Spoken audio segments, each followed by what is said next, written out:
short video, I will be doing my review of Yelan, the newest 5-star character for 2.7 version of Genshin Impact. So here we go. Yeah, she's been out for a few days now, and I've been lucky that I was able to get her on day 1.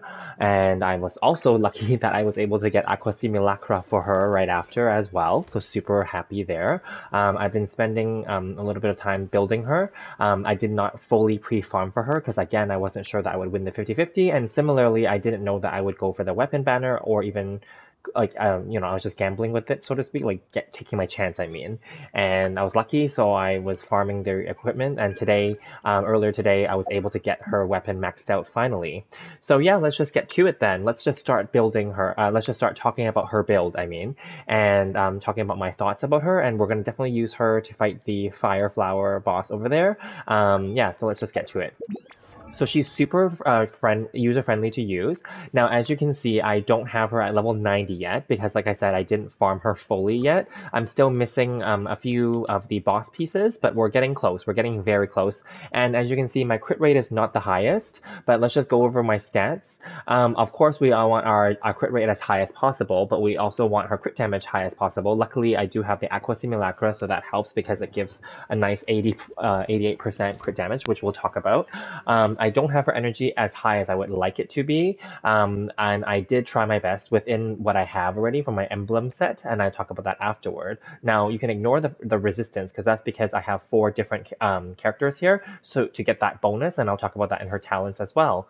Yeah, so in terms of weapon, as I mentioned, she has Aqua Simulacra, which has an amazing 88% crit damage. The weapon in itself obviously is specifically for her. However, on a more objective level, this weapon is actually a very universal 5-star weapon, and I would argue or even say that this weapon is actually the best bow available in the game right now that would be suitable for any of your DPS or sub-DPS or support DPS characters, bow characters. So it would work well on Child, it would work well on, possibly Yoimiya. Of course, they have their niche specific weapons, just so we're clear, they do, but this is a very universal weapon, and that's what I'm saying. It's very user-friendly, this bow, and it's pretty much like a Staff of Homa, but like in a bow form, right? And so just like the Staff of Homa, it's very good for basically majority of all pole arm users. This bow is amazingly going to be the same situation where it's going to be the best bow probably for the majority of bow characters, okay? Because obviously it increases the HP and it increases the damage. So that's always nice, right? And then, of course, that big crit damage is amazing. Now, if we don't have this weapon for her, what would I recommend for her? So this is where we can go back to, previously I did an earlier, kind of like a pre-release analysis kind of video before she was released, and I talked about what kind of weapons were available to her up to that point in 2.6, so a few weeks ago. And I kind of want to update that a little bit in this video by kind of just saying, so of course this is her best, so that aside, the Thundering Pulse is okay for her. It's not horrible. As you can see, the crit damage is 66% only, but the base attack is higher, but she doesn't actually need attack. And also, she's not necessarily a normal attacker, so hence this one is not so good for her. Polar Star, again, is a very niche weapon, specifically for, obviously, Child, but it has Burst and Elemental Skill bonus, so that's not bad. But in this one, you do need to do normal, charged, and Elemental Skill and Elemental Burst to get the max stack, and in her case, you may not do all of those things. So then again, it kind of may not be perfect for her, but it is a good weapon too. The next one that I really thought was a really good one for her was the Elegy. I was actually, before I got the Aqua, I had temporarily, when I first got her, I swapped her out to use Elegy and took it from my Venti, and I gave Venti back his Stringless, which is just sitting down here because no one else is using it, and he was doing fine with that before. So I just gave her the Elegy, and I really enjoyed using it there. I didn't use it on stream, but I did use it while I was leveling her up and stuff, and the Elegy is quite good. As I said before, it is actually quite an amazing universal weapon. Universal as a support weapon, but also it has some damage element to it. The Elemental Mastery, because she can create more reaction bonus damage, and also there's an attack damage bonus as well. So it's universal and it's pretty good, and it also looks good on her too with the blue and gold theme. Okay, moving along. Now, in my earlier pre-analysis video about weapons up to 2.6 that could be suitable for her, I actually, when I first got her, I gave her the Amos bow actually on day one, and I thought that this was going to be okay for her. But then as I was using her, I actually realized that I don't really use her normal and charge attack, although albeit they are actually not that bad. In the previous video, I did say her normal attacking was a little bit slow, but actually I take it back now. She's actually not that slow as now that I've been using her a little bit longer. And charge attack, she has that nice AoE barb attack where it explodes, where her bracelet glows blue, right? And I like that too. But they're nice, and they're a nice way for people to, I guess, to entice users to start using her those attacks basically. But I wouldn't say that those are like her part of her major damage kit. Obviously, major part of her kit is her burst. So that's why I don't recommend the Amos bow. But if you have this, it's an okay placeholder for her. But just know that she doesn't benefit from so much from the attack bonus for the attack percentage. Okay, moving along. Moun's Moon, I had said previously in that other video that Moun's Moon would be a really good bow for her, and it is. Again, the attack bonus is not so good for her. However, the Moun's Moon is a burst specific bow, and that would help her burst damage. And it's just amazing overall. But this is a gacha limited series Inazuma weapon, and it only comes every few patches. So even I only got one of them, and it's been rerun, I think, maybe 3 times now, or 2 or 3 times already. So I only got one, a few patches ago. So it's not like easy to get. So I want to put that out. Next, Hamayumi. This is a not bad bow. This is like a mini Amos bow, so it's not going to be the best for her. Again, similarly, because I said Amos wasn't the best for her, so this would be similar a bit, but this is just a craftable version of an Amos bow, so therefore other stats would be a little bit lower. Normal and charge attack won't be her best friend unless you actually use those things actively. Windbloom Ode, this is a good bow. This is very similar to the stringless, so I'll talk about them in tandem here. The stringless will be the better bow here because it's elemental skill and burst, and both of those are very good for her. And I actually also on day one, I also tested her with this, and I really liked this on her too.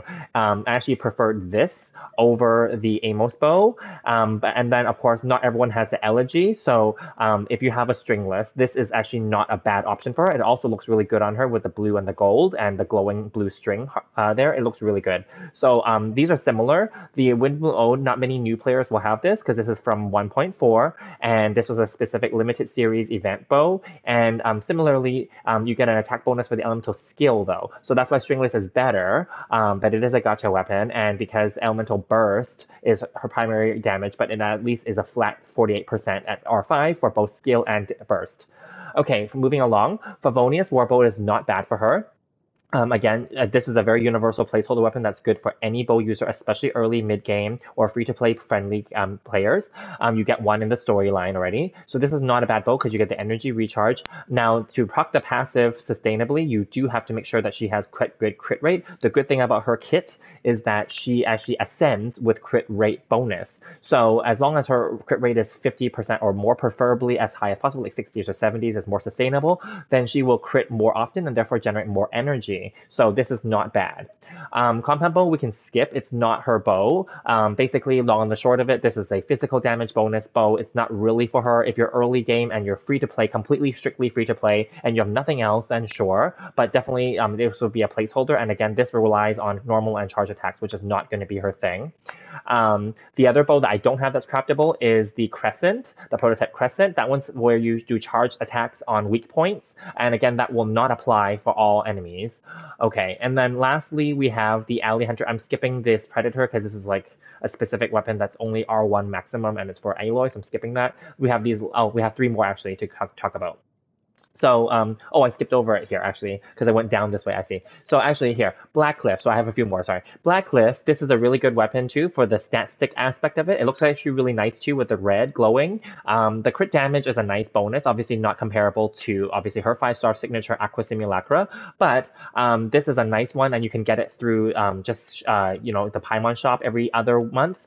So this is not a bad option, so you'll have to wait till next month because the Paimon shop just reset for June 2022, and so it's no longer available in there right now, I believe. But you can wait. And then this is not a bad bow. It's a good placeholder bow once again for stat purposes. The passive is not sustainable though, because you do have to kill enemies to get the maximum stack, and you have to make sure that they're that you continue to do that basically. And it's therefore, if it's a boss enemy situation, it wouldn't give you that stat. So this is not bad as a placeholder in the beginning for the stat stick aspect for the crit damage at least. Next, the rust. This is not preferred for her. Again, a lot of these weapons, as you can see, have the same situation where they're geared towards normal or charge attacks or charge attacks, right? So this one is specifically for normal attack. It's not her bow. I would skip this one. And also it's an attack percentage bow. This one is sacrificial bow. So this one's very similar to Favonius. The only difference is that this one has less energy and more base attack, and this one has less base attack and more energy. If I had to pick the two, I would give her Favonius. Sacrificial is good though, in the sense that it will give her a second charge for her elemental skills. That's not bad too if you use her skill quite often and you have little mobs of enemies where you want to use her blue strings to like attack them. Then actually this could be better if you want to proc that twice. But she gets pretty good duration on that skill already, so I don't know that you need to proc it twice, but it's up to you. So yeah. Lastly then, we go back to the Alley Hunter. This is a Mondstadt limited series weapon. This one is not that great. However, there is one aspect of this bow that's quite good. In the passive, it does say, basically it implies that this is meant to be for an off-field character. So if you're using her primarily to be off-field, then the passive will do well here. However, this is again a limited series weapon, therefore not everyone's going to have it. Even I only have R1. I actually at one point had a second one that I foddered it because I didn't care for it, and then I got another one back. So it's not really like a great weapon, and I don't think that it's that suitable. This one was like kind of like a substitute weapon for Fischl. Even Fischl's official weapon isn't that good. So as an example. So anyway, those are my thoughts on her weapons. So just to summarize, if you're not going for the Aqua Simulacra, and another 5-star choice that's good is the Elegy. And if you don't have that, and then you might have the Moten's Moon. And if you don't have this, because this was limited, then the Stringless is your best bet in my opinion for her. If not the Stringless, then you can substitute the Blackcliff, and that's okay. There is one more bow that I don't own, and it's the Very Distant Hunt, the Battle Pass weapon, with a crit rate bonus and a Vacuum and Nemo kind of passive. That one is not bad as well. Because of the crit rate aspect. However, remember, she's already ascending with crit rate, so you may not need more crit rate if you have that one. But if you have that one, that's fine. Then you just make sure that your talents, your artifacts are more geared towards crit damage. All right, so moving along, let's talk about artifacts. So I actually spent all my fodder artifacts on her, and I actually redid her artifacts multiple times. So I have all these extra ones that I wasn't sure on. So let's just get to it.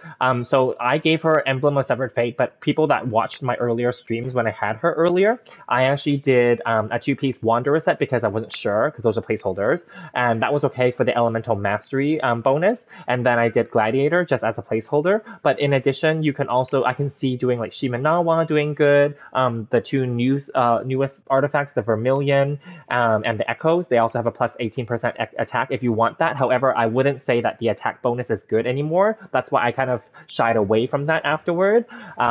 Yeah, and then I figured Emblem is good because energy is always good. She only has a 70 burst cost, so it's not so bad, right? But then, like, as you can see, the 4-piece is basically a burst bonus, right? Based on energy. So the more energy, the bigger the bonus, right? So it's important to stack that up. And again, I don't even have that high right now. I'm just using pieces that I had in my roster or already in my inventory. I didn't farm specifically for these pieces. But yeah, and for her, you actually want the ones with HP on them. And you want crit damage, okay? So in this case, the attack wasn't necessary, but it is what it is. If I had Elemental Mastery and Energy Recharge as a substat, that would be preferred. Those would be your best substats. You want crit damage, you want HP, you want, Energy Recharge, you want Elemental Mastery for her, basically. And crit rate is okay too. So here we're moving along. This is my other piece.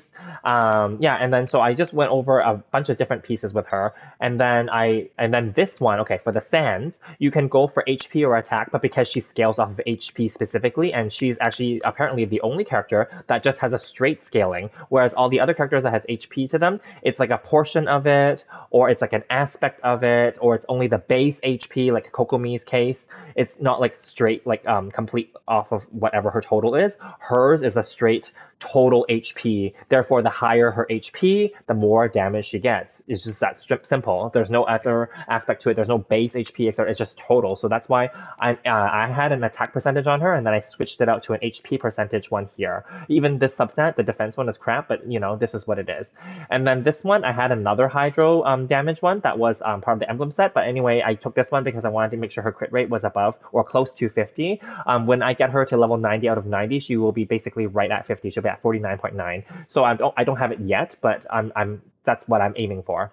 And then lastly, I actually, you might be thinking, why would I do this? But I decided to give her the HP one here. Although I do have this lovely crit damage one here, and it has crit rate on it, but it doesn't have HP on the substats. So I originally had this one, and then I swapped it back to this one. Like, they're both good, but I figured more HP is more HP. So that's where I landed on. Now, I know other people did do crit damage here, and that's totally fine. Especially if you don't have Aqua Simulacra, you should do it here, right? So just keep that in mind. But I do have Aqua Simulacra, so that's why I didn't put it here. All right, moving along, we'll quickly go over the constellations. I want to make this very clear. None of them are required for her. C0 is all you need if you got her. But as you can see here, C1 gives you an additional charge of her E skill. C2 will give you, as part of her burst, which is the exquisite throw aspect of it, it'll basically just increase more damage based on her HP. Again, it's more scaling. This is plus 3 levels. This one is another, basically a max HP by 10%. So it's increasing her HP once again, therefore increasing her damage, right? And it's a maximum of 40%, which is huge. Another plus 3 levels. And then lastly, C6, in this state, all of her normal attacks will be special breakthrough barbs, which is the ones that scale off of her HP. So then hence it's more damage, etc. And I'm not going to read the whole thing, but basically it's just more damage all around, okay? You don't need any of these. And then lastly, we're going to talk about her talents, and then we're going to use her. So her normal attack is amazing because it has a breakthrough barb aspect. So we're focused not just on the normal and charge attack, but her charge attack is nice. But the breakthrough is the specific bracelet glowing attack where it explodes and gives an AoE, and it's based off of her max HP, which is amazing. Okay, and then yeah, so then that's the one that's amazing, and then the E skill is where she can create the blue strings. Now, of course, if I'm fighting a boss in this case, it won't apply really, but I'll do it for the purpose of the video, but it's not going to apply. But I love that move though. It looks really cool. And as you can see, it all scales off of just max HP. That's just what it is. Even the barb is just max HP. It's pretty straightforward. Now for the burst, that's where all her damage comes from. It's basically like a Xingqiu situation, a 5-star Xingqiu. It's all based off the max HP. So I definitely think that this is where it's going. That's why I decided to stack her up on her HP. And then, as you already know, the dice is floating in the air, and it's like shooting out extra water arrows, essentially. Water attacks, basically, that are synchronized with normal attacks of her or any other character. And then this one, it just increases the HP, again, significantly, as long as there's 4 different elemental types in the team. Hence, that's what I have right now. This one is just, once the exquisite throw, which is part of her burst, is up, then she'll just have further damage increase, basically, okay? And then lastly, this is just an expedition thing. All right, in terms of team compositions, she will do well with anybody that you want to set her up with to give reactions. So in this example team, I'm going to test her out. Actually, I specifically am testing her in this case with Yoimiya. I actually haven't done it with Yoimiya yet, but I'm just curious if it will proc it. Now, she will do really well with, of course, Raiden Shogun. She will do really well. So I'm going to try this. It doesn't actually work on that. Okay, that's fine. We're going to do her burst. And then we're going to switch to this and see, yeah. So actually, it's quite good. It vaporizes, also because the boss itself is like fire already. But yeah, you see all the different like reactions with water and with the electro. That's why I really like pairing her with Raiden Shogun and or Yoimiya. She does really well with Hu Tao. Yelan is yet another really awesome character that the game has released. Is she a must-pull character? Not necessarily, but she's definitely high up there because she's really fun and easy to use. Also, I do want to bring out one last point that I forgot to talk about. I just thought of it now. In terms of weapons, the reason why she's super friendly to play with, and I don't have it right now because I already fought her on my weapons, she can actually do well with some 3-star weapons. So if I quickly bring up my, if I remember where, oops. I think it's in my, here. It's in my archive. So her 3-star bow options, she has quite a few. Let me just quickly bring this up really quickly. I don't want to take too much more time. Let's just see here, bow and 3-star. She has, like, these options are all not bad for her. Like, so I don't have them in my inventory, so I can't see the stats. But I remember I saw other streamers and they were talking about it. Like slingshot is okay for her, recurve bow is okay. I don't have the stats on the screen here. Like a lot of these 3-star options are good, and she's basically very free to play friendly and very early game friendly if you got her. Anyway, those are my thoughts. I don't want to keep this too long, but she's an amazing character. She's definitely fun to play. She's not necessarily a must-pull character, but she's definitely really good if you do go for her and have her. And I wish you guys the best of luck in getting her and setting her up. She's amazing. And I do plan to continue building her, of course. I'm going to bring up to level 90 and bring up all of her talents to level 9 as well. But I decided to just do this video now because, you know, while she's new, while there's like interest in her, obviously, and while, you know, I'm still building her, I mean, it's going to take me maybe a few more days to get all the pieces for her because, like I said, I didn't pre-farm for her. But I think she's amazing as is already. And yeah, she's great. So if you have any questions or comments, let me know. And did you guys go for her? Are you guys going for her? What do you guys think of her? Let me know in the comments. And please feel free to subscribe, like this video, and throw me some more comments in this video or check out my other videos as well. I also just posted a super short video talking about the new redeem code that is available for the game. So check that out, and hopefully you guys can redeem it before it expires. Currently, no expiry date is available. So anyway, I will see you guys in the next video where we're going to talk about other things as well. So more to come from me.